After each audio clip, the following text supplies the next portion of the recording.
शक्तीपीठ महामार्ग रद्द करण्यासाठी वसमत इथं 13 गावचे शेतकरी एकत्र येत त्यांनी रास्ता रोको धरणे आंदोलन केलं। हे जमीन आमच्या हक्काची आहे, आमचा उदरनिर्वाह या जमिनीवर होतोय, त्यामुळे ही जमीन आमच्यापासून हिसकावून घेऊ नका असा सवाल उपस्थित करत 13 गावच्या शेतकऱ्यांनी एकत्रित येत वसमत इथं रास्ता रोको धरणे आंदोलन केलं। यावेळी शक्तीपीठ महामार्ग रद्द करा अशी मागणी करत संतप्त झालेल्या शेतकऱ्यांनी आपल्या प्रतिक्रिया दिल्या। आज वसमत तालुक्यातील 13 गावातील संबंध शेतकरी रास्ता रोकोसाठी येथे आलेले आहेत। यांचा एकच मागणी आहे यांची, ती म्हणजे शक्तीपीठ महामार्ग हे रद्द करा। शक्तीपीठ महामार्ग हा वसमत तालुक्यातील, तुम्ही इथे बाजूला पाहू शकतो, आम्ही कॅनलवर उभे आहोत।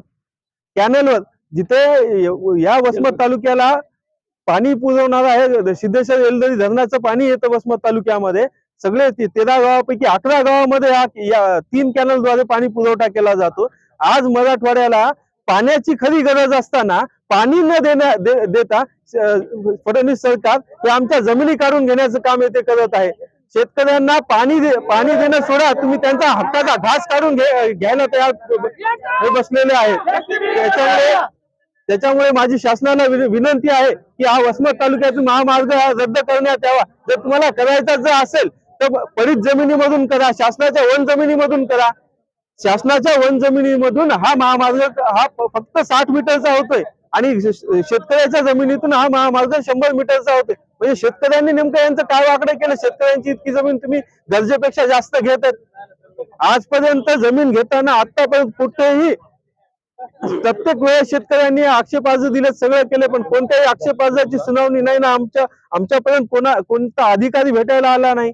शेतकऱ्यांना विश्वासात घेणं म्हणतात, पण शेतकऱ्यांना कसल्याही विश्वासात न घेता शेतकऱ्यांच्या डोक्यात झोपीत दगड घालण्याचं काम सरकार करत आहे। त्यामुळे या रस्ता रोको अंतर्गत आमची शासनाला एकच विनंती आहे की लवकरात लवकर हा महामार्ग रद्द करण्यात यावा, अन्यथा या महामार्गाचा जो ऑप्शन बी आहे त्या ऑप्शन बी चा विचार करून तिकडून घेऊन जा म्हणावं। पण आमच्या वसमत तालुक्यातून आम्ही हा महामार्गाची कोणत्याही प्रकारची मोजणी आम्ही इथे होऊ देणार नाहीत।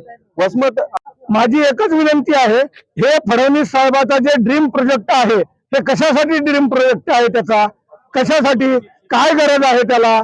त्यानं एका नवस केलेला आहे का शक्तीपीठ महामार्ग करायचा आणि सगळ्या शेतकऱ्याची माती करून सगळ्या शेतकऱ्याला देशदोडीला लावून हा त्याचा नवस फेडायचा आहे का? कशासाठी एवढे लोक रस्त्यावर उतरले तरी सुद्धा त्याने रस्ता रद्द करत नाहीत।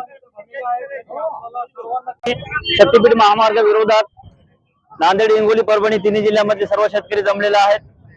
हे फक्त या आपल्या मुख्यमंत्र्याला दाखवायचं आहे की त्यांनी प्रत्येक वेळेस वक्तव्य केलेलं आहे की मुठभर शेतकरी, तर खरंच हे मुठभर शेतकरी की किती डझनभर शेतकरी आहेत। त्यानंतर मुख्यमंत्री साहेबांना एक विनंती करायची, साहेब तुमचा नवस फेडण्यासाठी तुम्ही आमचा बळी घेऊ नका। शेतकऱ्याला जरासा तरी विचारात घ्या, तुम्ही खोटे आश्वासनं देऊ नका। इलेक्शनच्या अगोदर तुम्ही सांगितलं होतं रस्ता रद्द आहे, इलेक्शन झाले की लगेच कुठून चालू झाला। हा रस्ता फक्त गुत्तेदार झार्जिन रस्ता आहे, हा शेतकरी हिताचा रस्ता नाही आणि हा रस्ता आम्हाला कदापि मंजूर नाही। हा रस्ता आम्ही कधी आम्ही रस्त्याला मोजणी होऊ देणार नाही। काल आपण जे अधिकारी पाठवले होते मोजणी करायला, या अधिकाऱ्याला काय गांधर करणं, कुठं कोणाची जमीन घ्यायलो आपण, त्या जमिनीचं व्हॅल्युएशन काय, जमीन कशी घ्यायलो हे काही माहित नाही। हे फक्त आम्हाला कसंही भूलतापा देऊन जबरदस्ती करून जमीन बळकावण्याच्या मागे आहे। हा सरकारचा त्यातल्या त्यात फडणवीस साहेबांचा ड्रीम प्रोजेक्ट हा आमच्या माथी मारू नका। तुम्हाला विकासच करायचा तर आम्हाला पाणी द्या, आमच्या शेताला योग्य भाव द्या। अरे भाव गेला कोणी कुडात, आणि ह्या तुमचं दुसरं नाटक सुरू केलं, आमची जमीन तुम्ही घेऊन चालले, आम्ही का उपाशी मारावं का? आम्हाला आहे तर किती जमीन, 2 एकर, एकर आणि 3 एकर, या सर्व उपजीविकेचं साधन जर तुम्ही आमच्याकडून हिरावून घेत असाल तर आमचं काय खरं आहे? आम्ही का गुन्हेगारी प्रवृत्ती करणार का? आमची सगळी जमीन तुम्ही घेतल्यावर काय करणार आम्ही? हे सर्व सरकारला का लक्षात येत नाही? इलेक्शन आले की कस का तुम्ही नोटिफिकेशन काढता, कस का तुम्ही भाषण करता की सर्व आम्ही रद्द केलं। अरे तुम्हाला करायची एवढी हिंमत होती तर रस्ता मग इलेक्शनच्या अगोदर तुम्ही म्हणायचं असतं, मग आम्ही शेतकऱ्याचा झटका तुम्ही पाहायचा असता।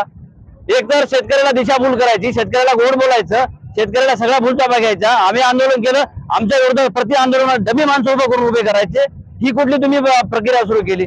आणि वर तोंड करून सांगता की